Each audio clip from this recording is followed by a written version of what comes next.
নমস্কার, আমি রমেশ। আর রমদের প্রিয় রমেশ দাদা। তা শুভ সকাল, গুড মর্নিং। তা বেশ কয়েকদিন হলো আমি তোমাদের সাথে কিন্তু কন্টিনিউ আগের মতন যেরকম প্রত্যেকটা মুহূর্তে তোমাদেরকে জানাতাম কোথায় আছি, কী করছি, কী খাচ্ছি, সেটা বলতে পারছি না। কেন মনের দিক থেকে খুব ভীষণভাবে ভেঙে পড়েছি।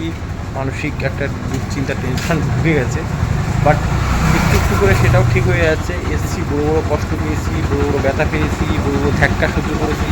এটা তো সামান্য, সব কিছু ঠিক হয়ে যাবে।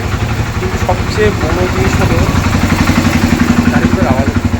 আমার বাড়ির পাশে রাস্তাতেও একটু আওয়াজ হয়। তা সবচেয়ে বড় জিনিস হলো আমি এখান থেকে দু বছর হয়ে গেছে, প্রায় 2 বছর আগে বাবা এসেছিলো। মানে লাস্ট যখন আমার সব কিছু ধ্বংস হয়ে গেছিলো, তখন সেটাকে ঠিক করার জন্য বাবা এসেছিলো, কিন্তু সেটা ঠিক করতে পারেনি। আর আরও সেই ধ্বংসগুলো নিয়ে চলে যায় কিছুটা, আর কিছুটা রেখে যায়, সেটা নিয়ে এখনও পস্তাচ্ছি। তা সেটা আস্তে আস্তে তোমাদেরকে শেয়ার করব। আর বাবাকে কথা দিয়েছিলাম যে তোমার ছেলে একটা কিছু করে দেখাবে, কিন্তু সেটা কিন্তু করতে পারেনি। সেটা নিয়েই চিন্তা করছি যে এখনও তো জানি বাকি অনেক কিছু করতে হবে, ভেঙে পড়লে হবে না, সুস্থ থাকতে হবে এবং নিজেকে নিয়ে অনেক কিছু করতে হবে। তোমরা সাথে থাকো, তোমরা ভালোবাসা দাও, শুধু তোমাদের জন্যই বেঁচে আছি, সত্যি কথা, বন্ধুদের জন্যই বেঁচে আছি।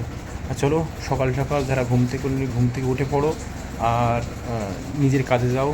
আর কোনো চিন্তা করো না, পৃথিবীতে কেউ কারণ না, নিজে এসছো, নিজে যেতে হবে, একাই যেতে হবে। সেই লক্ষ্য নিয়ে একটা তোমার স্বপ্নটা পূরণ করে যাও, এটাই কথা।